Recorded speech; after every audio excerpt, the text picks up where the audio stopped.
This episode of the Nerd Corporation podcast may contain spoilers and explicit language. Listener discretion is advised.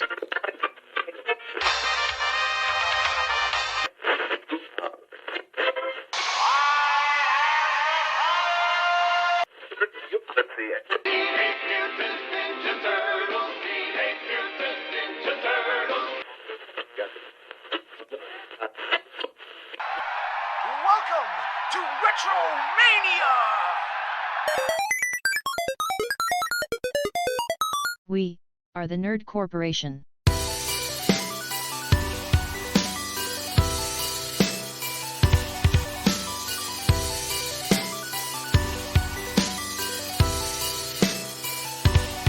What up, everybody? It's podcast day.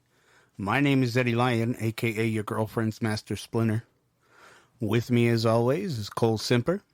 Anybody in the mood for beans and toast? Beans. Beans. What the fuck? Nick Lewis. Anybody seen any loose milk? Derek Reese.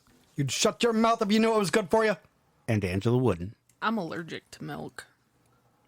It's pronounced malk. No, milk. Milk. Genuine, authentic Hungarian Mihak. Is it Hungarian? No. What does he say? Mongolian? No. One of them. One of them. I'm gonna Oh, yeah, one of them. I'm gonna drink some milk and then go lay on my pillow. Because I need my rest because we're going up to the creek tomorrow. And then my nephew's birthday is coming up. I gotta go buy him some crowns. Yeah. Utah. And we are the Nerd Corporation. Welcome to episode 168, TMNT. We are talking about the Teenage Mutant Ninja Turtles, not just the movies, the cartoons, the comics, any of that. We're talking about the Turtles as a whole. Everything from the comics to TV shows and movies. But first, let's get on with the nerd news. Mine's not very long. It's just that as of this recording, which is Monday, on Tuesday, tomorrow, we are getting a 40-minute Nintendo Direct. That's pretty lengthy. If you're listening to this, we already got it. Yes. So hopefully there's good news. We'll see you on episode 169 to talk about it. Nice. I'm expecting big things at this direct. It's For 40 minutes, there better be something in there. They Well- better be swinging a dick long as fuck, bro. well, not only that, but like this is we're going into big money spending season. So they're definitely gonna want to have some shiny new products for you to throw money Yup. at. Yeah. So 40 minutes is really promising. It's also really promising that they're not focusing on any specific titles. That's really cool. I like it when they it's not I like this very small moment of candor from Nintendo where it's like, hey, we're gonna tell you what the directs are about, and if we don't, then it's supposed to be a surprise. I like that.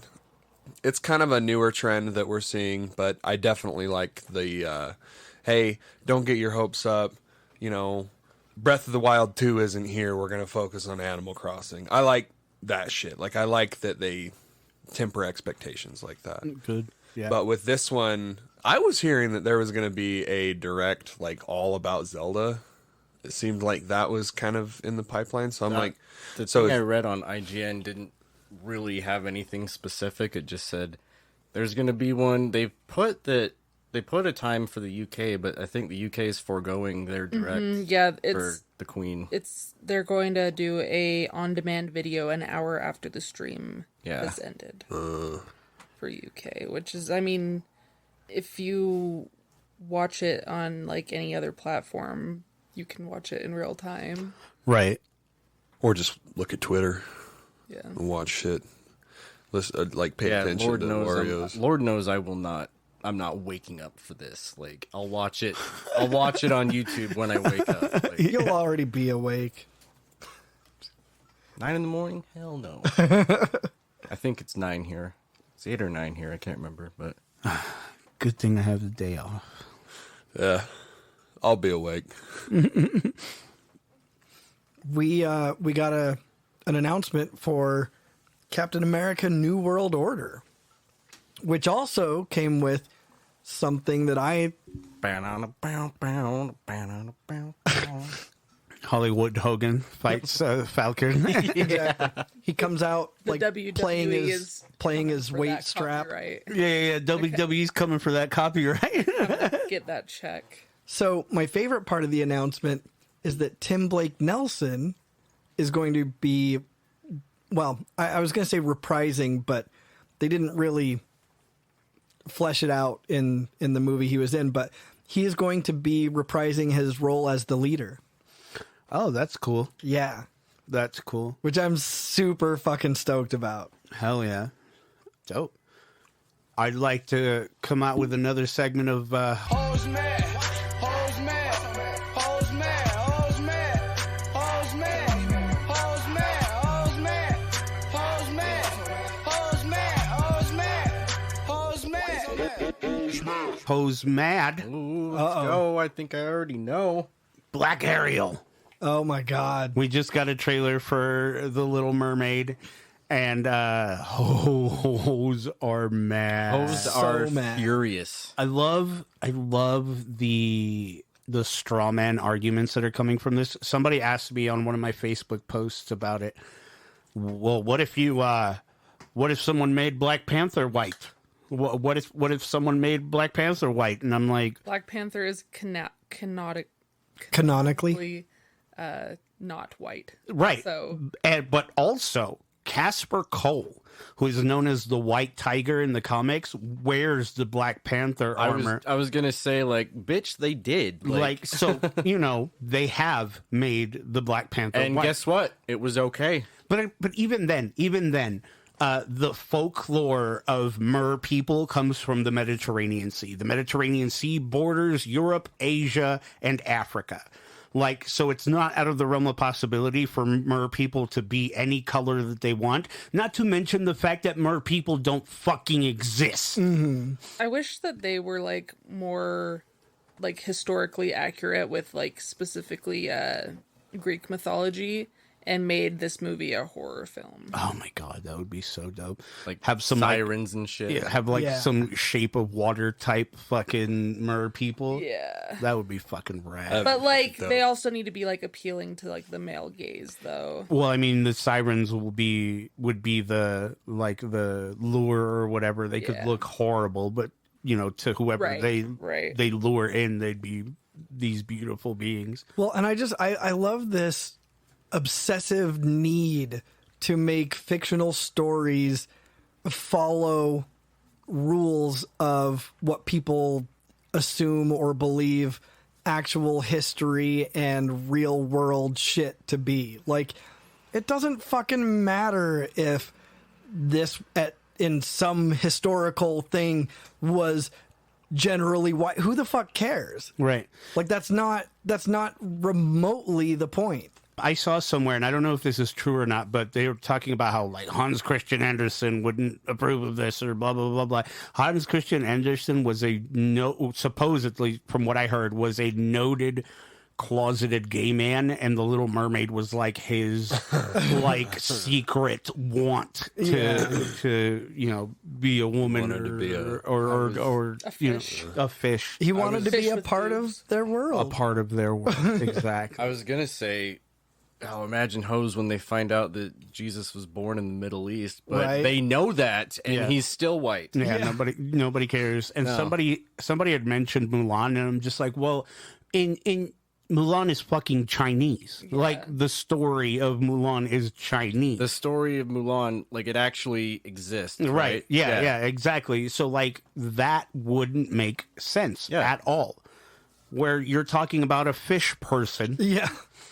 like, That would be you'd be looking at like whitewashing in that case if like Yeah. a white chick And I mean, played Mulan. Let alone the fact that none of these people have ever gotten upset when it's been a white person playing someone of any other race. aka Dragon Ball, Yeah. or any Death Note, Or A Ghost in the probably Shell. Ghost in one the of the Shell, biggest- Aeon Flux. one of Like, the biggest like ones that I can think of that hardly anyone was upset with was Robert Downey Jr. in Tropic Thunder. right. Okay, I say that's I say- satire, though. Yeah, and like everyone was just like, "Oh, he just did a really good job. Like that was just really funny." But but with Robert Downey Jr., that's like a special case. I feel like, because like if they clarified that it was somebody doing blackface as satire. Yeah, to- yeah. It was like, that's the joke. yeah, you know what I mean. That's why nobody comes for RDJ. No,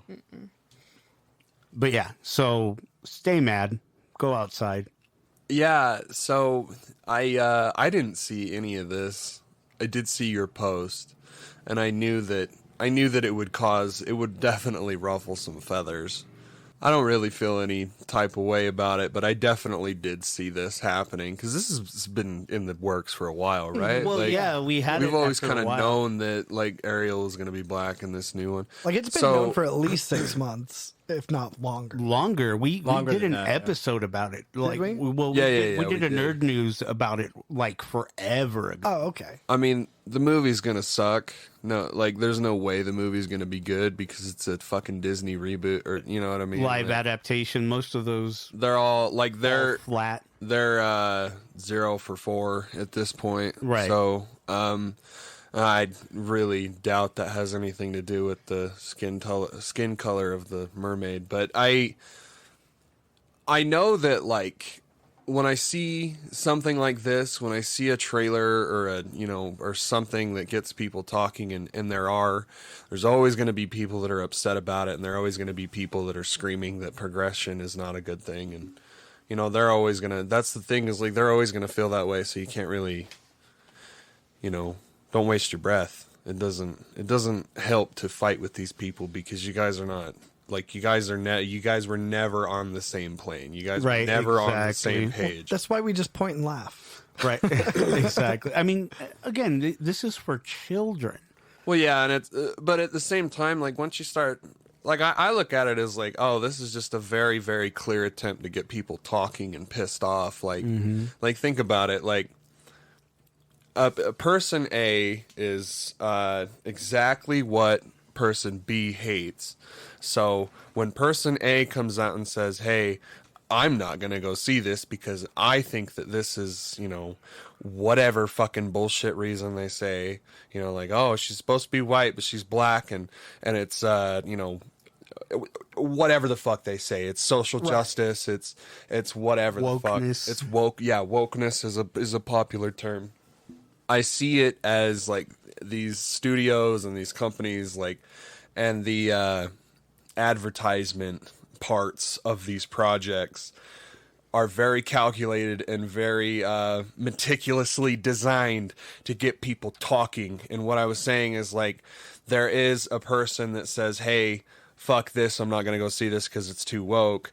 And then you just turned around and have 10 people saw that comment on Facebook, and it's like, okay, so now I'm going to go see that movie because fuck that person. I want to see this. I do believe in progression. Like, it's just like this kind of really, like, shallow way to, like, engage people.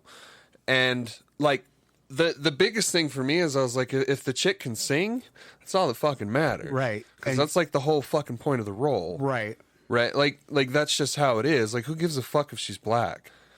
Did you see? There was a meme, or I mean, I guess it was a story, really, but I didn't actually read it. But apparently, some fan reached out to Halle Berry, all pissed off about it, and was like, "You're too old for this role." Of course. Of course. I don't know. I just it seems like very obvious prodding to just to, like, stoke the flames. And I wish that we could get away from that type of advertisement, because it's just like all it does is just divide us more. Well, I mean, like, even before the internet, like, no press is bad press has always been, oh yeah, exactly, a thing. Like, that's been in existence as long as any product that you're trying to promote capitalism. Right. Exactly. has existed. So this is just the new wave of it. Yeah, but, like, why get upset though? That's the thing, is like, why Because they're racist. Racist. Y'all is racist. Racist. True. Is it? You need a refi. Y'all motherfuckers need a refi. I don't know. I wasn't gonna go see it anyways, so like it doesn't really matter. Same But for me, but it sometimes like I don't know.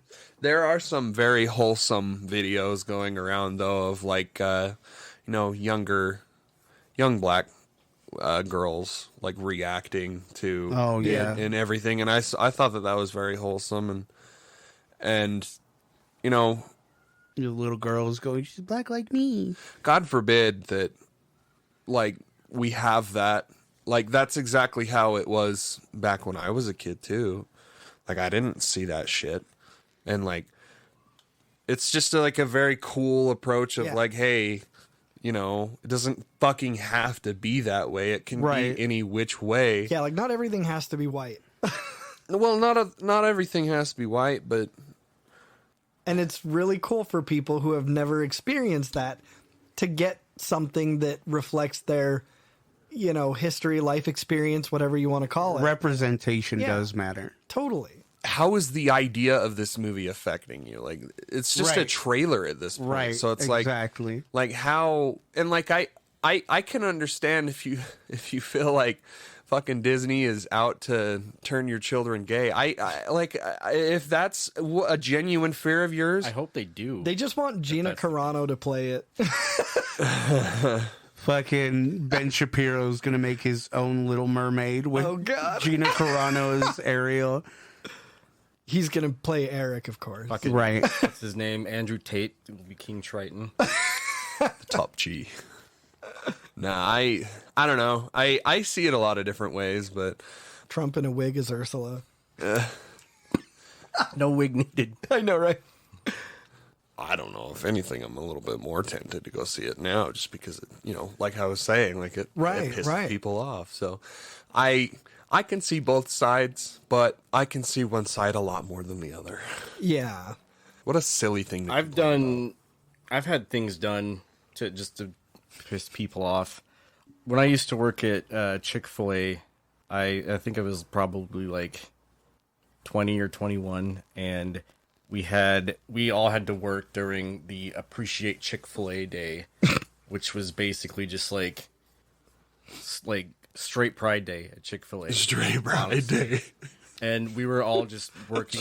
We were all so pissed off that we were working because it was literally open to close busy. Like none of us took a break until like after we shut the restaurant down. We're all just outside, just chain smoking, like motherfucker. Yeah, there's like, I think Chick-fil-A is the last one of the last chain restaurants that deserves an Appreciate this brand day. For real. I had fucking hell, dude. The most overrated chicken sandwich of all fucking time. Like, I specifically had two of my friends come in, and like, they're not lesbians or anything like that, but I had they came in and I was like, you guys should do some shit to fuck with all the people here. And I'm like in the kitchen, like they said, okay, we're coming in, and I saw them come in, and they just they were PDA, arms around each other, and then they just started making out, and I was looking around the lobby, people are just yes. and I was just yes. like, this is the reason why I come to Chick-fil-A every the fucking hate day. flow through you. Excellent. Do it. Do it. My plan has come to fruition. Right. Halo boss Bonnie Ross says see ya to 343 Studios. All because of what some fat fuck said on a podcast a long time ago. Fucking Cole Simber talking shit about. Yeah, Bonnie Ross is gone. Says there's a family emergency that she needs to take care of. I just saw that as hey, I'm taking a sabbatical or something, but I'm going to come back. But apparently she's gone. She's gone for good. But bye-bye. Don't let the door hit you on the way out. Don't let the door hit you or the good Lord split you. Nothing against Bonnie Ross, like really at all. I have no ill will towards her. All I know is that 343 has really fucked up Halo. So, and I said this, on the last cast, I said, hey, genuine change has to happen at 343 for this to continue. Get a backpack. I don't see 343 continuing to exist if they don't make some pretty massive changes to management and producers and such. I doubt that has anything to do with what I actually said, but I see this as a total win. But there was that. And really, the only gaming news that I wanted to talk about was apparently some Xbox bigwigs have put the kibosh to the development of their exclusive Stalker 2 game, and are now refunding pre-orders. That's not good. Hang on. So Stalker 2 is no longer a thing. Is in fucking development limbo. Damn. And they are... Nick's just rubbing his forehead in frustration. Dude, that was... I don't know that what... was the, I know there's a bunch of shit the good stuff that's supposed to come out next year, but that one had me so excited. So, I could be wrong, but I'm pretty sure that's a Russian developer, and I'm sure it has something to do with the shit going on in Ukraine, but I just feel like Xbox just can't fucking catch a break, bro. Every exclusive is just shot in the every toe, it feels like. There's no fucking chance for Xbox to have any kind of hey, this is our game, right? They really fucked up Halo, and all of the other exclusives just are not new and shiny, Right. so I don't know. It's really shitty, but the main thing I want to talk about is I got The Last of Us Part 1. Yeah, you did, you son of a bitch. Literally after the episode. So I was hanging out with Joey, and he was like... That's how these all start. Yeah. We were... Was he like, get the remake? Do it, pussy, you won't. So, I can't remember what we were talking about, but I was like, Part 1's out. The remake of the first Last of Us game. And he's like, and you don't have it? I was like, yeah, I don't think I should buy it because I don't, believe in the, the spiel. And he's like, well, I mean, if that's what's stopping you, then why don't we just go half and half and buy one game and just share it? You can, we're no stranger to sharing games. And I was like, you know what, Joey? It's a good idea. I like the cut of your jib, kid. $35 sounds a lot better than $70. So he sent me half, and I downloaded it. It is completely unavailable in physical form, in the entire valley. I'm sure that I figured that was kind of their preemptive way to, expect soft sales in the first week. Well, there go my plans to try and trade games in towards it. So I think you would still be able to do that. I mean, I guess I could get the network card and do it that way. Yeah. I'm really struggling to tell you that it's not worth $70. It's really fucking good. It's really, really fucking good. It looks phenomenal. It's night and day, dude. Watching the performances on these actors' faces is something that I didn't really know was missing from the original Last of Us. If you go back and you look at those cutscenes, right, it's kind of rough. Even the PS4 version, even though I still totally stand by the fact that if you wanted to, you could totally still get by on the the PS4 version of the game. You're not really losing too much. There are some really funny things that I was like, you guys prop that up as a feature, but it's kind of not. So they were very adamant about saying hey, the weapon upgrade system where she's right, meticulously designing and like messing with these guns and like adding attachments and shit. Like that was all very, very cool in part 2. And they're like, and we're bringing it back for part 1. And they did. They brought that animation from part 2 in. Oh, they just pasted it in. So what? It's pretty bad. Like. It's as bad as I'm like there's no good way to paint this, but like they so instead of her like focusing on her hands where she's like, where Ellie's like, messing with screwdrivers and shit, like Joel still does that, but like he'll take it off screen. Oh. To do it like it'll just be like a straight shot. I don't want to animate all it'll this. just be a straight shot of his back.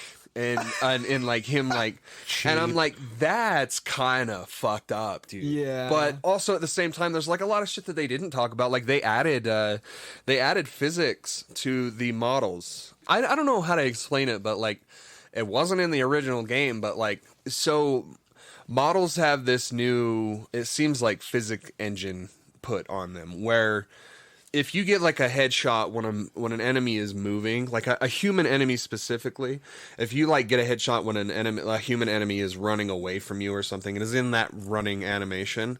It's like it's new physics in terms of like they almost added some ragdoll effects to the you know what I'm talking about, and it's led to some pretty funny moments where I'm like, oh, that was definitely not in the original game.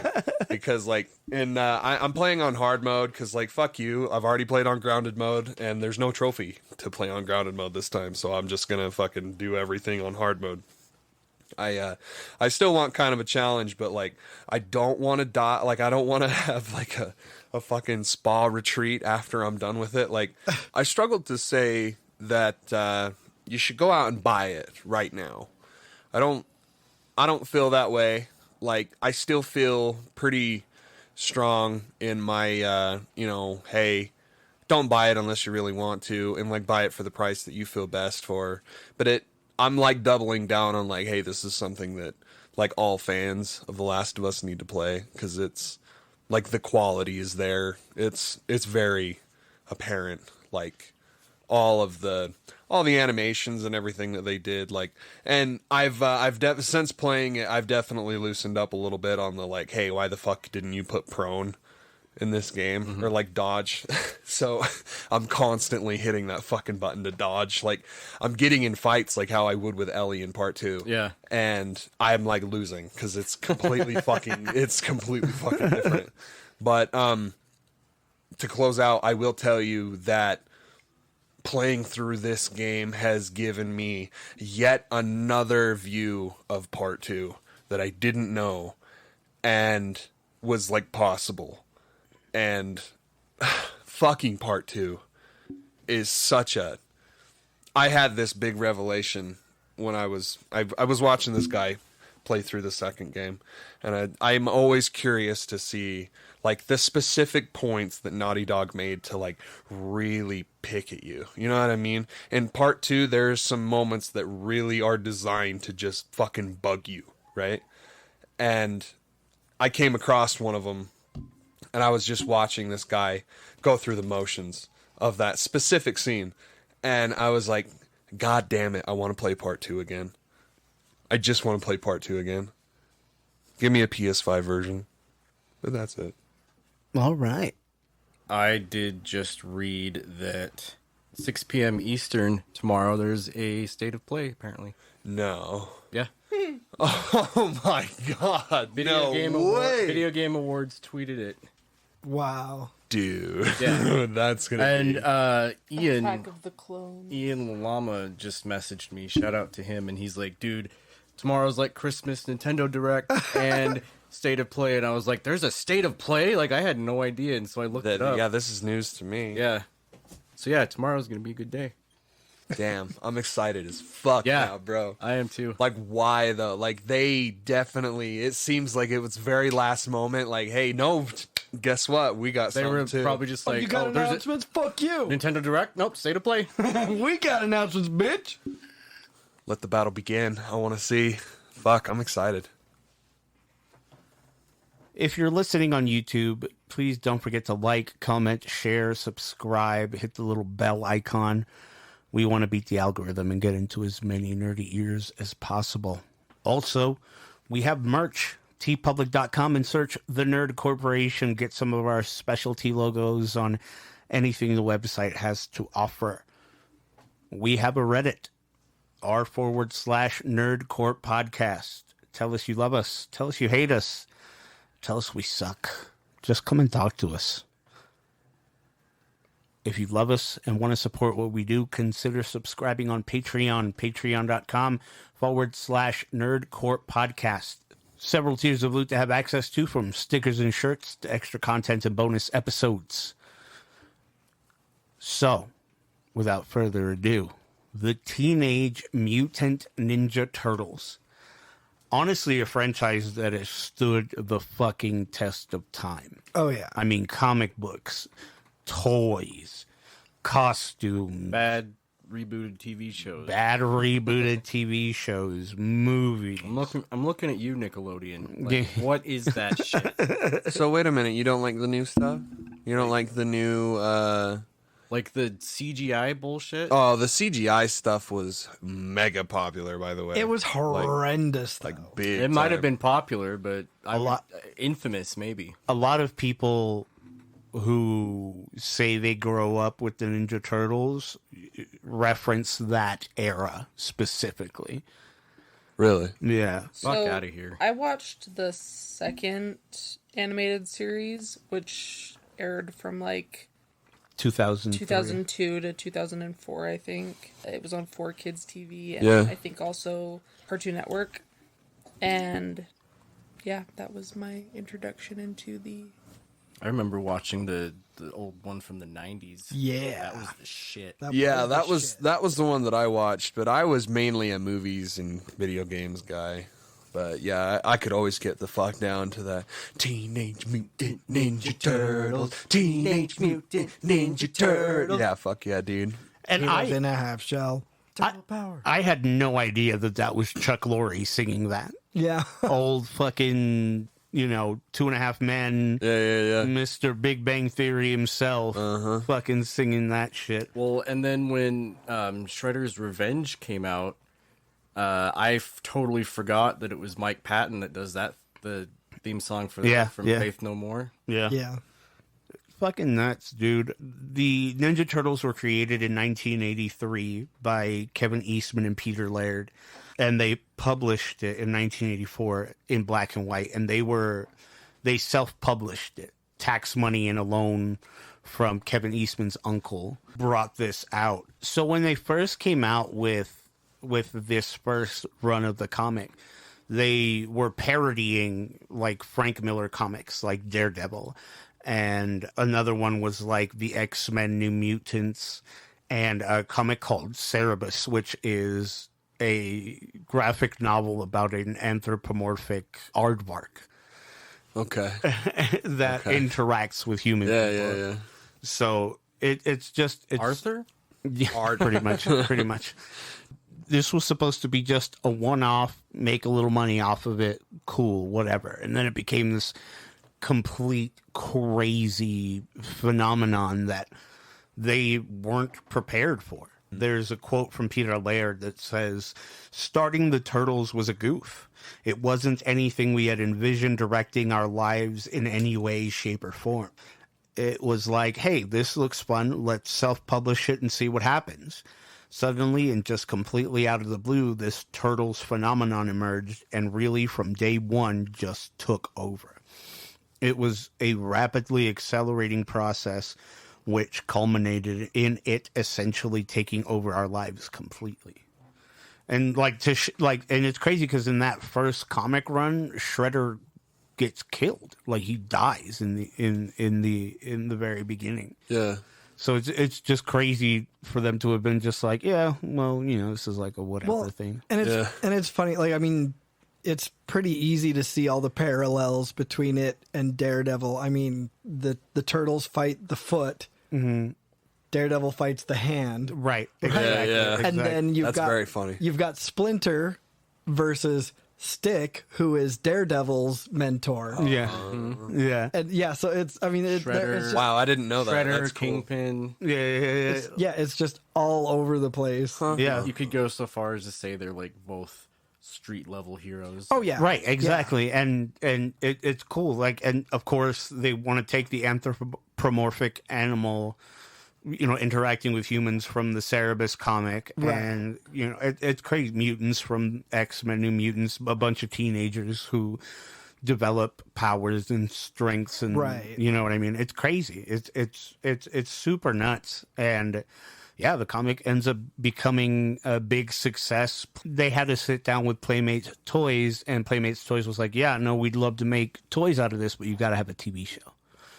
You got to have a TV show. The fucking 90s, man. Well, this is like the 80s. This is like the ass end of the 80s. So yeah, the 90s. Yeah. And it's crazy because the Reagan era with Derek and I were talking about this earlier about like Autobots and GoBots and He-Man and G.I. Joe, which were all just vehicles to sell toys. Yeah. Reagan had put the kibosh on that. They were like, we're not doing that. And so the way that they found it, the way that they made it was like, well, no, we're not making these cartoons to sell toys. We're making these toys out of this cartoon. Yeah. Like it was just crazy, and then we get the iconic 80s cartoon, right? Teenage Mutant Ninja Turtles. David Wise wrote for that, and he's pretty much responsible for all of the canon that we have for the Ninja Turtles, like their color coding, because in the original, obviously since it was in black and white, they didn't have colors. None of that was The way to distinguish between the turtles was their weapons. Right, exactly. And so now, thanks to David Wise, their color coding was what they were distinguished by. He fleshed out their personalities. Yeah.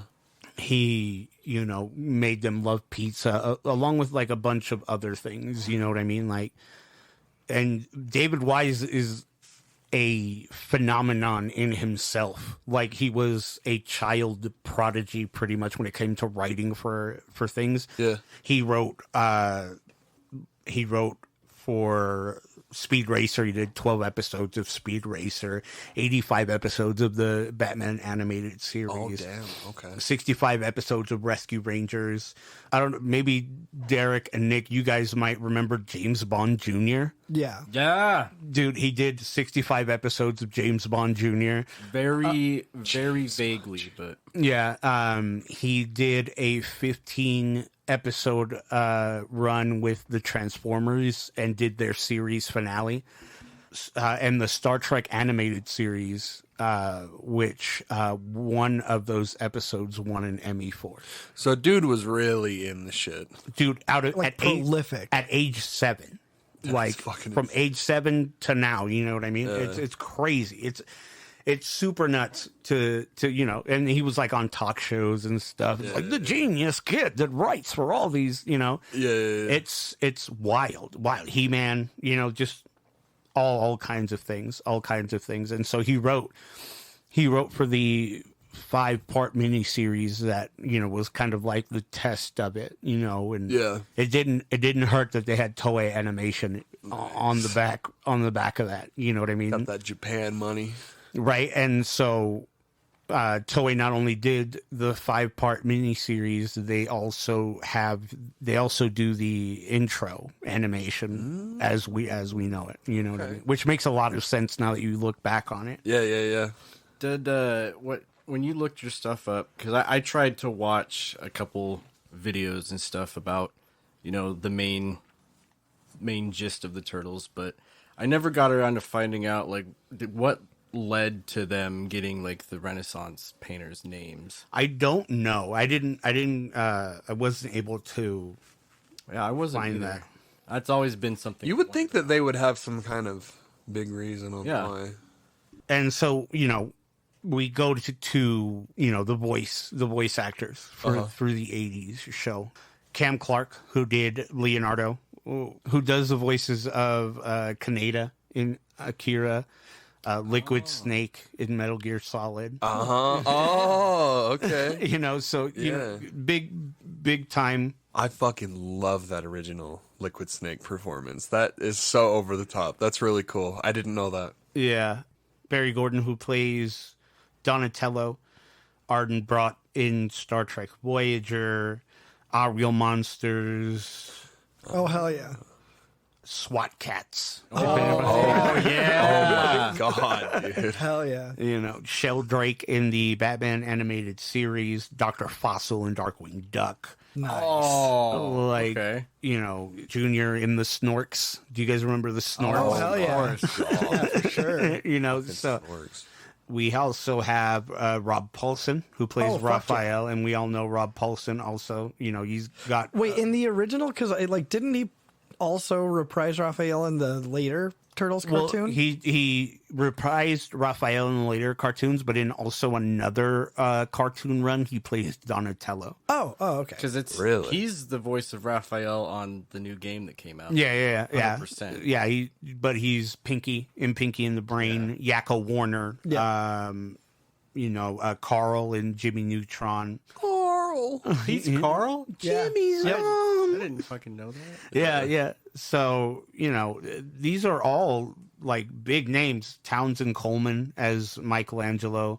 Nice. He was the Tick. Yep. Oh, yeah. His most notable work is the Tick. God, I need to watch that. Lord Darius in Mass Effect. Oh, damn. Oh, okay. Yeah, did some voices for The Grinch, Hercules in Hulk and Agents of Smash that was on Disney XD. Just, you know, these guys, like... Heavy hitter. Heavy hitters. Yeah. Voiced our childhoods. Oh, yeah. James Avery was Oh, Shredder, That's right. the old Uncle Phil himself. Oh, yeah. I didn't... That was in the back of my mind, like... Renee Jacobs as April O'Neil. She was in the, like, Punky Brewster cartoon. Did some voices for My Little Pony in the 80s. Hell yeah, brother. It was a stellar cast, and it's the one that I grew up on. It's one that has a special place in my heart. Same. You know, from there we go to the very first movie. So this is my introduction to Turtles. Is the movies. Oh, okay. I have a very a fondness for these movies. They're just like utter nostalgia for me. Especially shout out Joey, Young Master Joseph. Fucking these movies were on repeat. Oh, yeah. Like he always had these fucking movies going, and you know by proxy I was always watching them with him. Right. And I specifically the Secret of the Ooze. I know we're talking about the first movie, which is really, really good. It's a little rough. Like I watched it the other day, and I was like, "One is a fucking masterpiece." It's a classic, dude. It doesn't age bad for me. I will watch Really? it today, and I did. I watched it like a few months ago. I will watch that shit today and love it every second of it. Yeah, and I'll recite every single line. No notes. really? No, See, no. I'm the same way with Secret of the Ooze. I love that second movie like a lot. And it's crazy because Secret of the Ooze is where they dialed back the violence. They dialed back It's very goofy. The heaviness of the really dramatic elements of the story. Oh my god, yeah. So I always got the first movie and the second movie confused because I thought the Ralph scene always happened in Secret of the Ooze, but it doesn't. It's always in the first movie. the raft scene. Yeah, Yeah, the Oh, Ralph I was scene. like, "Who's Ralph?" Yeah. Did I say Ralph? yeah. You said. Oh, You know, the red turtle, Raphael. my bad. Ralphie. No, you're fine. Go ahead. No, it's crazy. It was the most successful independent film of its time. It's an indie film? It is an indie film. It started with a budget of $13.5 million, Jesus. which even translated to 2022 money is still only $35.14 billion. And they shot in New York. And they shot in New York, and they got Did you mean million? million. Yes, sorry. And they got Jim Henson to do the puppetry. Like it's. So how do you feel about that? 2022, how do we feel about the puppetry? Have you seen? Well, first of all, have you seen those puppets? Like now? Oh my god, it's nightmare fuel. They're like it's decaying. so. They are decaying. So, They're like, yeah, the rubber. Do you have it? No, the rubber or the latex, it will like deteriorate and like dissolve. Really? Yeah, it looks really bad. Yeah, no, big companies turned it down. Disney, Columbia, Warner Brothers. It's a little goofy. Well, not, and it wasn't just because of the fact that it looked goofy. It was the fact that the year prior, in 1988, the Masters of the Universe came out and was a horrible fucking flop. Really? And so they didn't want any of that shit. So New Line picked it up. And New Line Cinema wasn't shit before. They were just grasping for anything. They were just grasping for anything, and this is what happened to it. here. That Leonardo one looks so fucking bad. The suits. Oh my fucking god, dude, that's horrifying. I'm gonna have a fucking nightmare. I thought that they were nightmare fuel before, but I told you, man, straight nightmare fuel. So, like, I ask because those are insanely unsettling costumes. Like, for me, I always thought that they were like very strange. Oh but no, I thought they were amazing. really? Oh well, yeah. So what really worked for me was the actor in the suit, like the very bouncy, fucking totally. twitchy nature Totally. of like And- all the different fucking quips and everything that they Can you say. imagine how fucking difficult it was for these stuntmen to pull off all of these, martial arts moves while encased in this giant foam ass suit? Probably without. just soaked in sweat, right? Oh yeah, and hardly being able to see, I'm sure. Like Jesus Christ, man. Like that's amazing. As well as the facial and mouth articulation that they were able to achieve. Like I was impressed as fuck. Yeah, it works for me, but like it doesn't have a solid defense against people that like do make fun of it. You know what I mean? Like that's how I see it, is like because it works for me. I totally see like the charm behind it, and like once you think about like the time period and everything, it's like, oh, okay, of course. Oh yeah. But like if Eddie's kid came up and like what he said about San Andreas's terrible graphics, Right. like he'd be like, oh, this looks like shit. True. At the same time, though, if you think about it this way, they could have done some amount of animation for it. I mean, computers existed. Right. And I'm glad they didn't though. exactly. Because like these may have been, awkward to an extent, but man, this actual suit puppetry, etc., holds up for thousands of years longer than any sort of CGI Totally agree. bullshit Totally agree. that they could have done, Right. Yeah, no, and it's crazy. They, of course it was a success. It brought in 135 million at the box office, which is equivalent to bringing in 306 million in today's, which is more than what the 2014 movie did. Profit, baby. Damn right. 191 million in the US and 302 million internationally. Cowabunga it is. Yeah, bro. I mean, these movies are definitely classics. We had Brian Tochi as Leonardo. He was Takashi in Revenge of the Nerds. Oh, right. Cadet Nogata in Police Academy 3. Josh Pace, I hope I'm saying that right, as Raphael. He was Hoyt Vaughn in the Joker movie with Joaquin Phoenix. Oh, okay. Wade in The Dropout. He was Stu in the Ray Donovan Showtime series. David Foreman as Leonardo. He did stunts for Skyfall, The Last Samurai, Game of Thrones. So he's mostly a stunt guy, but he was Leonardo. Leif Tilden as Donatello. And he was the director for Big Love, Freddy in the Goldbergs. Jesus. He was Cyclops in Monkey Bone. Did some voices for Muppets Tonight. He was the gorilla performer in Ace Ventura: When Nature Calls.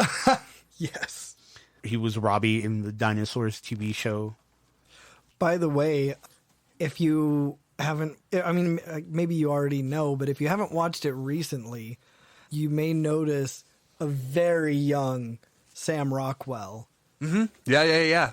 as sort of the ringleader of the teens in, you know. Right. Anything you want, you got. Anything you want to do. Yeah. That kind of sounded like Christopher Walken at the A end. little bit. Do. Anything you want to do. Anything Pretty good though. With a soldering iron. you want to do. And anything you want. And so, yeah, we get into the video games. You know. Konami, baby. Yeah. Turtles in Time. 1989. Oh, I wanted to say one more thing about the movie, the first movie anyway. That movie came out the same year that Tim Burton's Batman came out. Ooh. So could you... And it still made the splash that it did. That was Could you 89, right? Yeah, 89. Yeah. Could you imagine being able to go to the movie theater That to would- see TMNT and fucking Batman at What the a time to be alive. What a fucking time to be alive. I mean, Tim Burton Batman too. I was going to say the only other way that could happen is if, like, you know, there was a TMNT reboot that came out when, like, The Dark Knight came out. But it's like, it's not the same, obviously, but that would be where you would have them both in the theater at the same time. But I was just curious, who did you say was Donatello? He Leaf something. yeah. Like, No. not the voice.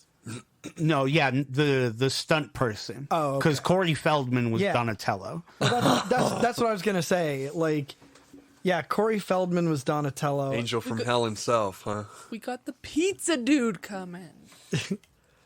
Pizza Dude's got 30 seconds. And like my favorite line, "Nice night." Yeah. Like when he's just like waiting for the pizza. My favorite line out of the movie is, what the hell was that? Seemed like a giant turtle in a trench coat. Yeah. You going to LaGuardia, right? I just won't forget the first time in the animated series that you see Casey Jones, and it's like it wasn't like a scary image, but as a kid, it kind of fucking was to see this dude with like a, you know, Yeah. this was before we were all introduced, you know, to like Friday the 13th and all that, but like the iconic hockey mask and just kind of you were just like, oh my god, who's this guy? He's got a hockey stick. Yeah. He's like jacked to the gills. He's like got a tank top on. Like, Yeah. It's funny that you say that because the first movie scared the fuck out of me during that raft scene. yeah. When he comes back and he sees that the hideout is all fucked up because of his fuck up, and he like it does that, like the camera does that like that Yeah. 360 spin, and it like Yeah, and he just does that really visceral, just I'm like pained scream. dude. Well, yeah, and Well, and that's one of the things that really, I mean, first of all, that's the thing that made me fall in love with and associate with the Raphael character was just how emotional and just everything, like just a bare open wound, he was. And like even when they met Casey Jones, you know, and Casey Jones calls him a freak and runs off, and he's like, freak! Freak! You know, like, I mean, just everything about Raphael is just raw emotion. yeah. And like, I just connected with that so much, and it, man. I like him because he eventually over time he evolves into this just like he doesn't actually say it, but he just evolves into this type of guy who's just like, hey, what the fuck you looking at? Like he's just I don't give a fuck and I'll kick your fucking ass. Yeah. You know. Very Boston.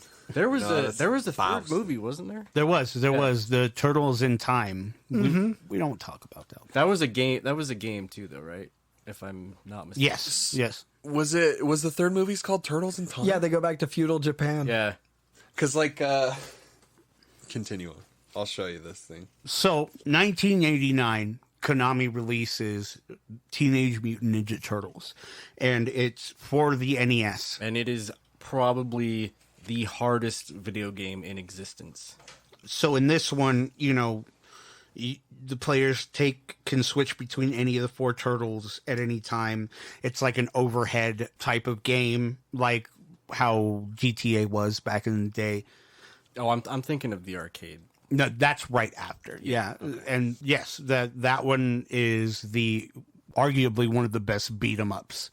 Yeah, Super Nintendo, big arcade scene. Yeah. Arcade, NES, Amiga, Amstrad CPC, Atari ST, Commodore 64. So the NES one has the really infamous underwater level where you have to like swim, and it's fucking ridiculous because you have to swim underwater through these electrified fucking spikes, and it's just insanely hard. Right. Yep. And that's the one. I think that's the one for Super Nintendo, though. Is that Turtles in Time? That might be Turtles in Time. I don't know, but yeah, the one I'm thinking of was on NES, and it is like one of the hardest video games. Stupid hard. Like, but that was like their whole purpose, right? Their whole purpose was to be as hard as fuck. So it was like, just to continue, get you to keep playing. Fuck a Souls game. Like, you beat this game, you're king shit. Well, this is the shit that makes me want to like break controllers. Yeah, right. Exactly. We have the TMNT for Game Boy with its sequel, Splinter Speaks. Mm-hmm. Which one came out on GameCube? I played a fucking really dope Turtles game on GameCube. I'm not sure. There's one at that little arcade place in the mall. Oh, yeah. Like right by Zoomies. But that is the bullshit CGI Nickelodeon iteration. And I played it with a friend of mine, and I was just like, I put my, card on there and I started playing it, and I died, and she was like, "You want to play some more?" And I'm like, "No, I don't want to play this ever again." Yeah, the one for GameCube was called Teenage Mutant Ninja Turtles. They also had is it Battle Nexus? That one. Okay. So there was one that came out. I will remember this as one of my favorite Ninja Turtle games. It's called TMNT Tournament Fighters, and it was a fighting game. Yeah. And that game was incredible. Yeah, 1993 for God. Super Nintendo and the Sega Genesis. I got that game for Christmas one year, and I played the shit out of it. It was so fun. It's crazy because like these games like span like I'm pretty sure I even had like a little Tiger Electronics. Yeah, I'm sure you did. I'm sure you did. They're definitely just Dude, like I I had the pizza van that shot out the plastic pizza. Yeah, I had that too. Yeah. Well, and that was I saw actually like a couple days before we are recording this, so we had already decided on doing this episode. I came across on Facebook a little meme where it was just basically making fun of the old cartoon because of the fact that they're ninjas and they're supposed to be super secret and they're supposed to make sure that no one knows who they are, driving around in this ostentatious, tricked out motherfucking van that screams, "We're the Turtles!" Yeah. And I fucking loved it. But at the same time, I mean, because no one's... It's all about selling toys, man. No one's gonna buy. Absolutely. No one's gonna buy a plain ass, rusted out, like Ford minivan. Like that's not a toy kids are after.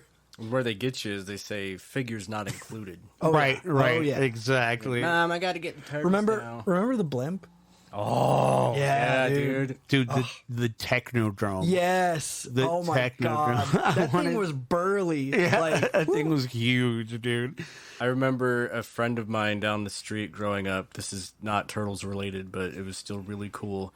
Had the fire station from Ghostbusters, like the play set. nice. And Oh, hell yeah. it opened up. Mm-hmm.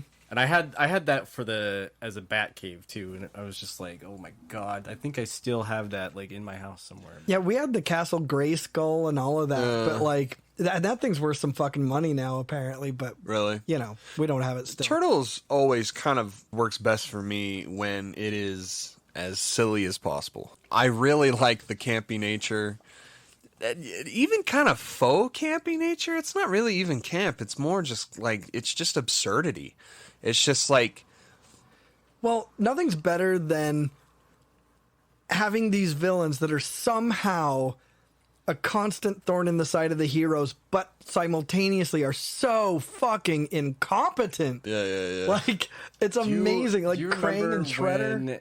I don't remember when exactly it was, but I think it was on one of the animated series when, like, Shredder's helmet came off, and you were just like, oh, he's Japanese because like looking at him in full regalia, he just looks like a buff white dude. Like you can't tell. No, I totally see what you're saying. Yeah. And with the cartoon, April O'Neil was great. But man, the movie, Judith Hogue. Oh. Judith Hogue, ever since then, and I still do, like, I have a fetish for reporters. Man, Like to give her a hug and a kiss, if you know. dude, and I met her at Comic-Con a few years ago, or a year ago, or whatever.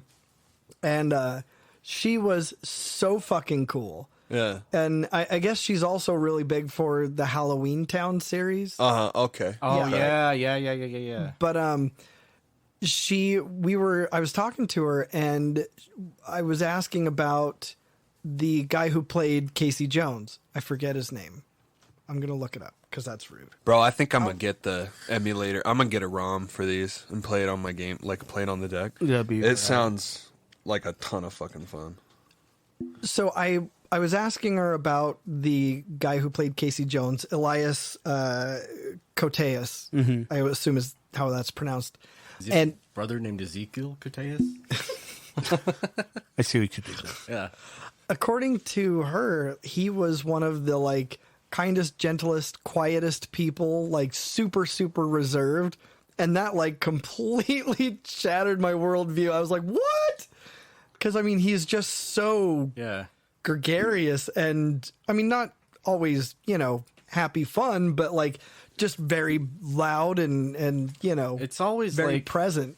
Yeah. Nice. Like when you read about or you meet somebody that you're just like when we met Danny Trejo and he was just like the coolest dude. Oh, yeah. But you see him in these movies and he's just like murdering people and you're just like Machete. and I was reading this article that was posted and yeah, it was clickbait, but I was laying in bed and I'm like, all right, I want to see what celebrities are mean in real life and who aren't. And I was scrolling through it and obviously Keanu Reeves was on there and it's like, yeah, he's super nice. And then Kevin James pops up. I'm like, oh, I bet he's really cool. And the person said that their friend was like waiting on them in a restaurant. And he's like, goes up to him and says, can I get you something to drink? And he leans in and goes, you were told not to talk to me. And I was like, not my Kevin James. Yeah. Like, no. Yeah, apparently he's a real big dick. He's so funny.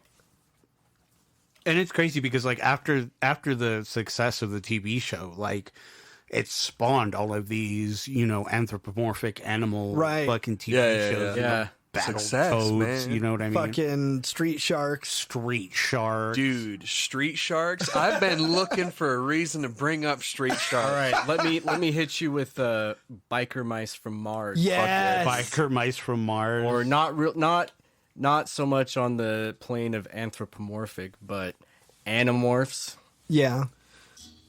One of like the best book series ever written. I don't know if you guys might remember Cowboys from Moo Mesa. Yeah. Oh my god, dude. You know what I mean? See, that reminds me. Nostalgia gong just went off in my head. See, that reminds me more of Brave Star. Right. Do you remember Brave Star? Yeah. But I mean, it's that same premise with like I mean, I guess even anthropomorphic Brave animals. Star sort of had his horse turned into it like his best friend / deputy. Right.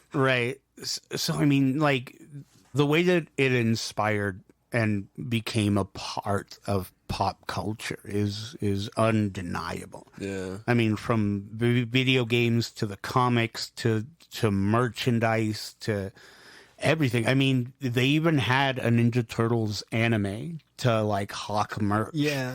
It was like Makes sense. Yeah. Makes sense. Well, I mean, it was so big right out the gate that the second they went to do the second movie, Vanilla Ice jumped right on that shit. Right, yeah.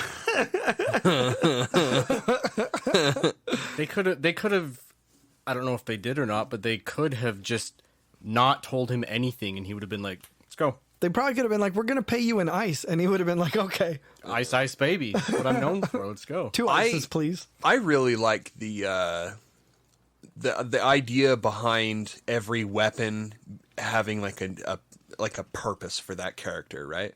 So I came across this TikTok that like really kind of, I think it's just a theory. It's not like a full blown thing, but like there was a reason why Splinter gave each turtle the weapon that they got. Oh, okay. So like Mikey was really clumsy. So he was like scatterbrained and like all over the place. So he was like, here, you're going to use the nunchucks, because the nunchucks are like, they require a great level of mastery for you to be able to use them. So you can't fuck around. You're going to have to use those. Right. And Donatello was so technologically dependent that Splinter was like, here, have a stick. Have a wooden stick. You know what I mean? You fucking Neanderthal. Yeah, they give Raph the size because the size can't kill anybody. Is that Yeah. They're more made for defense than anything else. And since Raph is like the hothead, he's the one that would dive into violence first. This shit is so fucking cool. And like Leonardo being like the only one that actually got a weapon that can kill people. And he's like, and Splinter was like, you are the one that can make that decision. Like, you are the level-headed one of the group. Mm-hmm. Like, if there needs to be death, you are the one that chooses. Like, you are the one that makes that decision. How do you not kill someone with a sai? Like, I mean, you can straight up stab a motherfucker right through the heart with that shit. That was always really weird to me, because I was like, those look like giant fucking spikes. I mean, in like pictures that you see, he's holding him in the handles, but sometimes he's got his fingers through the sides like he's of him. punching with him. And I'm like, oh, that will kill someone. So one of the funnest pieces of trivia that I found while like researching everything was that in 2012 there was a year-long series, and it had like Sean Astin and Seth Green in it. Rob Paulson this is the one where Rob Paulson plays Donatello. Right. Uh-huh. But the funniest, I think, voice on that run was Roseanne Barr as Krang. No way. That was Roseanne. They leaned into that so hard. That's fucking awesome. Which was the one that I don't remember which year it was, but I know Johnny Knoxville was Leonardo. It was like one of the last newer ones. They did a couple of them. The Michael Bay ones?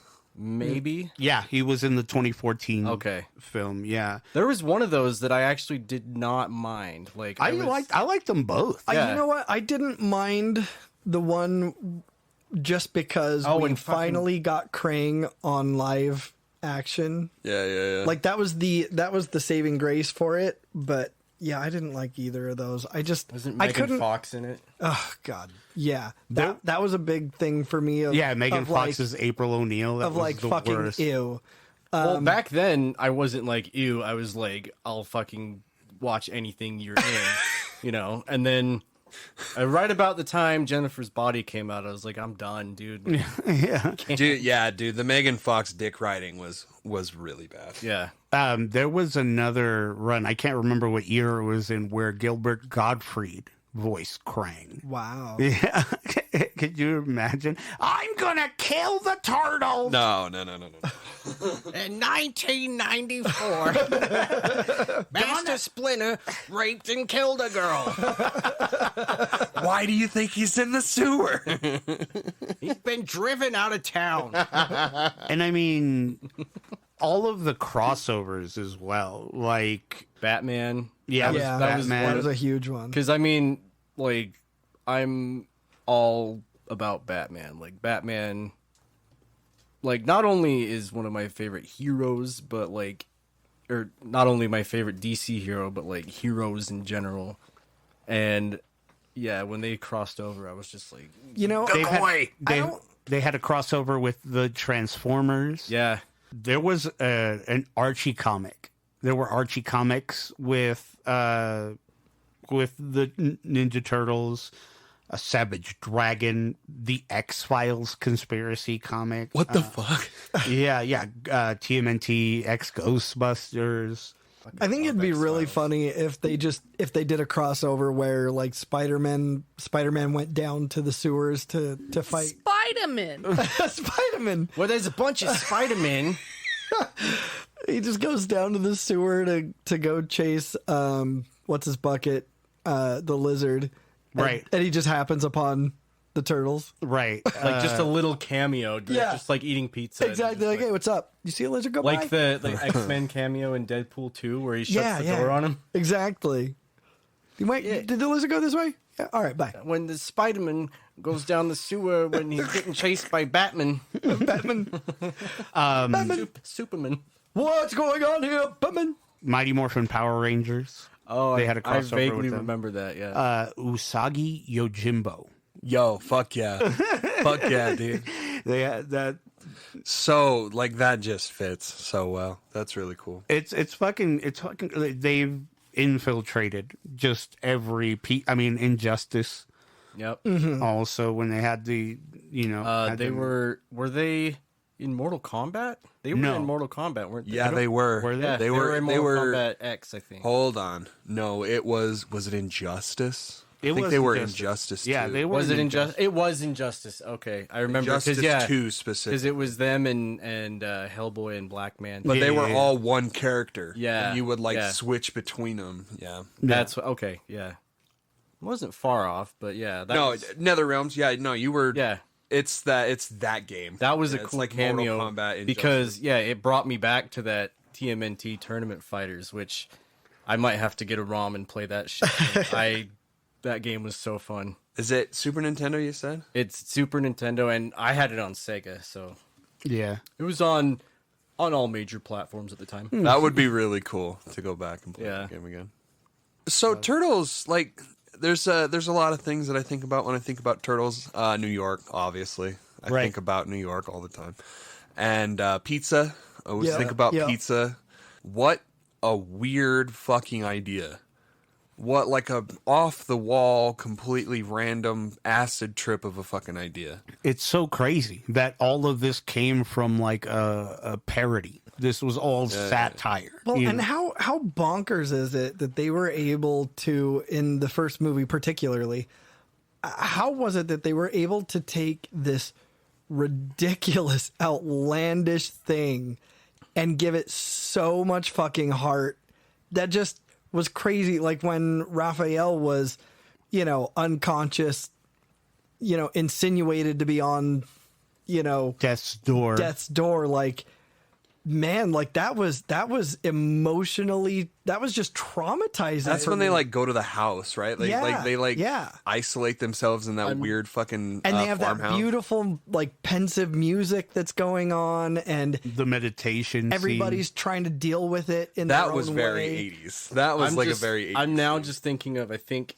in one of them, I think Raphael was going to meet April up on the surface, and he had the fucking trench coat and the Yeah, bowler hat on, yeah. like his disguise. Yeah. Oh my god, that was my favorite part. 'Cause it's like, no one's gonna recognize you now. Like, Yeah, right. This big, very misshapen thing. yeah. Yeah. I mean, we could go on and on and on. Everything that's gone, everything that's happened, everything that they've done. I mean, even now, you know what I mean? In these last couple of years with The Last Ronin, where they can build such amazing stories.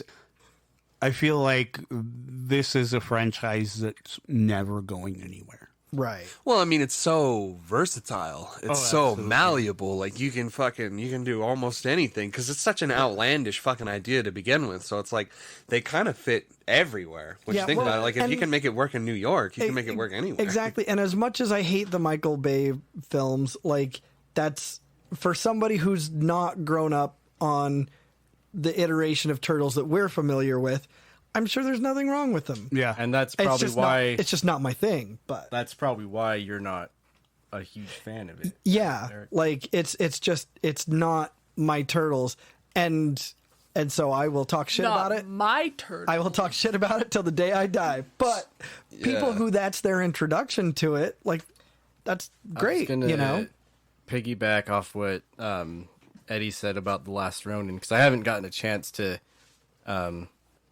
sit down and actually read any of them, but it's cool that they are able to, take this outlandish campy show and turn it into like a deathly serious like comic. Yeah, absolutely, absolutely. If you haven't, all of you out there, please definitely check out The Last Ronin. It is probably one of the best comics I've read in the last few years. And beginner friendly too. Very- I would say very- that I've never read any of the comics, and I'm pretty into The Last Ronin. I definitely want to do an episode on The Last Ronin itself because it is such a rich story with just all kinds of depth and emotion. What's your opinion on the new redesign of the Turtles for cartoons? Oh, Is that the movie by?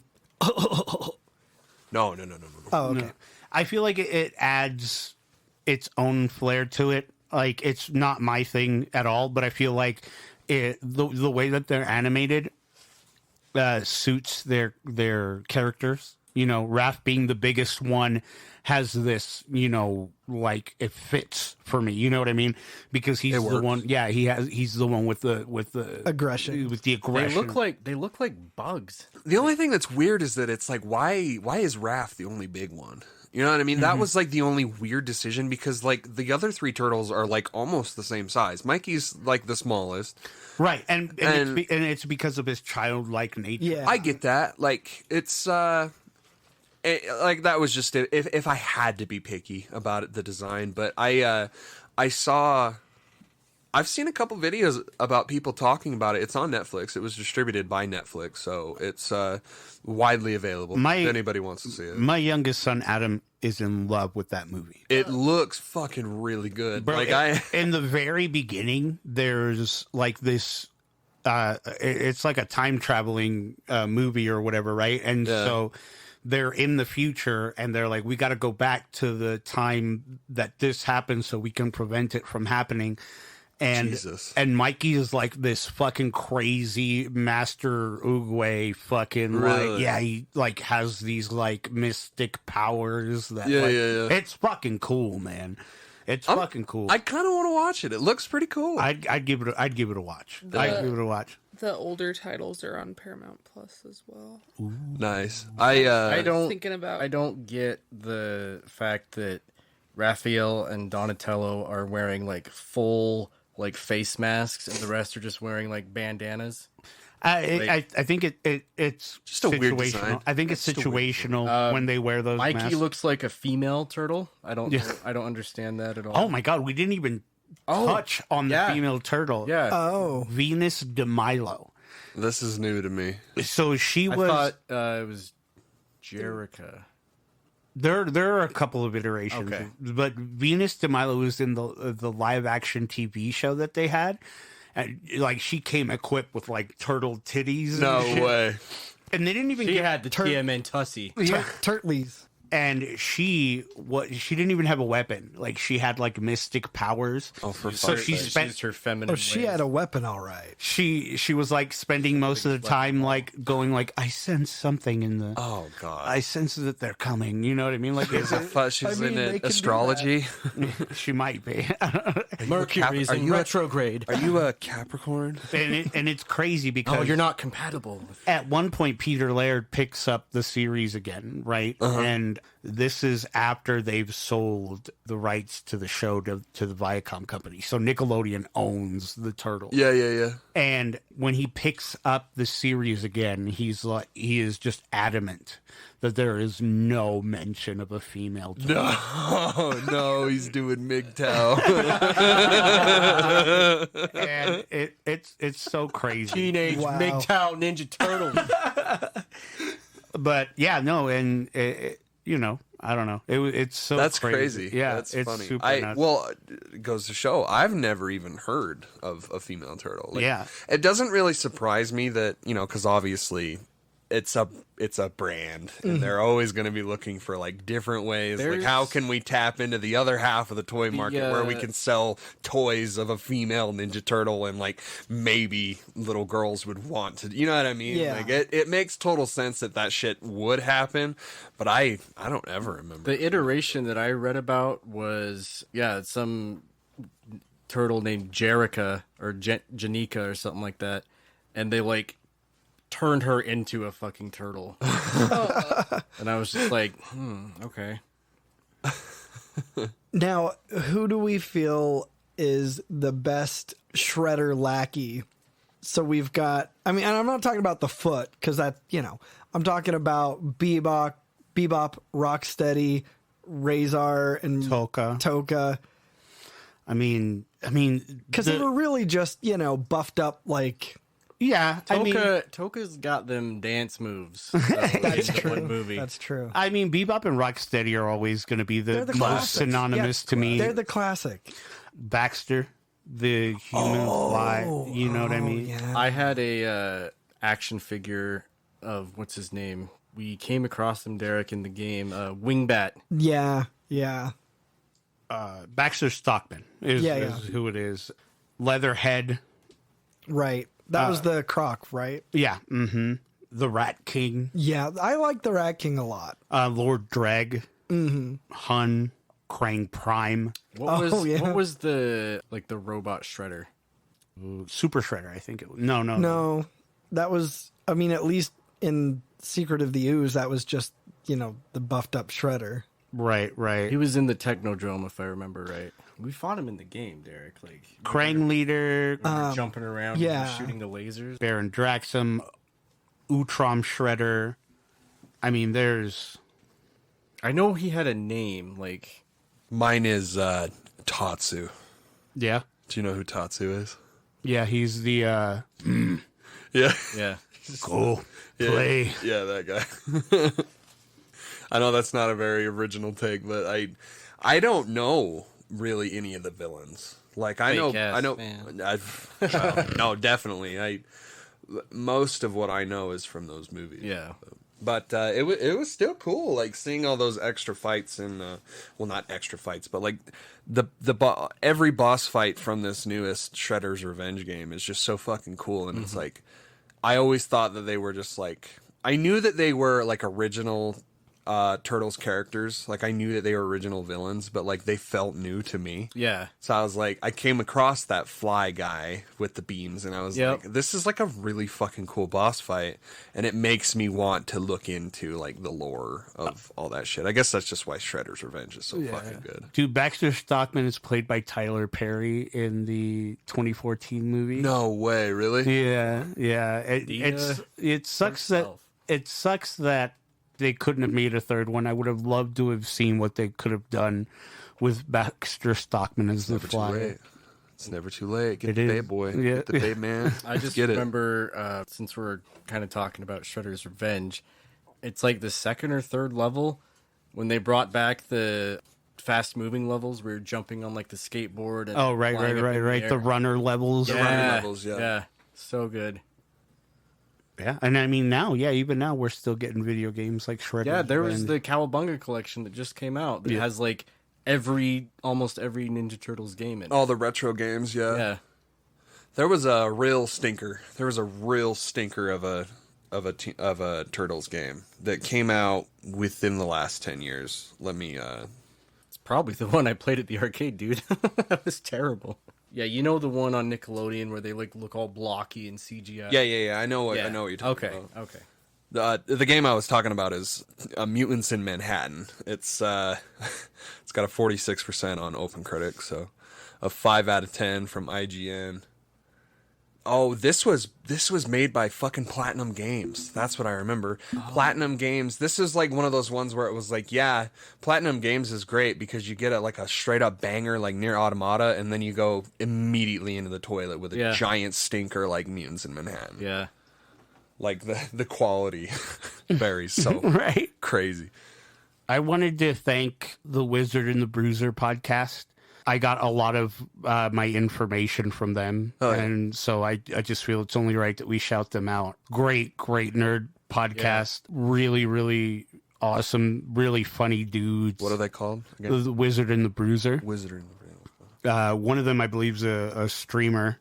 His last name is Holland. I can't remember his first name right now, but yeah, big shout out to them. It was their 2-part series on the Ninja Turtles where I got the bulk of my information. Fuck yeah.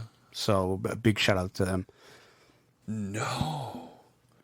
They removed Mutants in Manhattan. Oh, really? You can't even buy it anymore. Wow. Pulled from PSN, Steam, and Xbox. Oh. Holy shit! You might end up having to find like a pirated ROM somewhere. So, oh my god, on Amazon it is $170.95. Dude, That's fucking hilarious. now I'm gonna go down that rabbit hole because like I need to know why that game is bad. Yeah. Dude, Sure, you could find some. footage. Yeah, speaking of bad games, I finally played that because it was on the Plus subscription, that Left Alive game. no, I was like, good. okay, you know what? Maybe this isn't as bad as people are saying it is. Dude, And that it Shinkawa. is- Said that. It is atrocious. It is one of the worst fucking games That is I've so ever sad. played. It's so bad. That fucking sucks. Oh so my bad. god. Dude, I would love to be able to get in there and like just see the art design and just see like everything Shinkawa did. Yeah. Like, that would be fucking cool, but not anymore. Like the Steam Not Steam reviews are, if you just want to read a bunch of comedy, then yeah, those are Yeah, great. I'll dive into it. Well, that concludes our Retromania episode. We hope you enjoyed it. As always, you can follow us on social media. On Facebook at the Nerd Corporation, a podcast. On Twitter and Instagram at Nerdcourt Podcast. Or you can shoot us an email at nerdcourtpodcast@gmail.com. And if you haven't already, subscribe to our YouTube channel. Search the Nerd Corporation and look out for our green NC logo. If you love us and want to support what we do, consider subscribing on Patreon. Patreon.com/nerdcourtpodcast. Several tiers of loot to have access to, from stickers and shirts to extra content and bonus episodes. We'd love to thank our nerd corporate backers, Glenn the Simp, Fillmore McLaurin, and Jake Hurst, and our nerd financial investors, Kim Nichols and Dallin Gilbert. Thank you, Mom. Thank you, Dallin. Thank you, Jake. Thank you, Fillmore. Bort. If you can't make a monthly contribution, consider supporting us on PayPal, paypal.me/nerdcourtpodcast. We want to have the best loot, give you the best giveaways, and give you the best nerdy experience, and that is the best way to do that. So, from all of us here at the Nerd Corporation, we thank you, we love you, and keep it nerdy, y'all. Arrivederci. Bye. Cowabunga, dudes. Cowabunga. Booyakasha.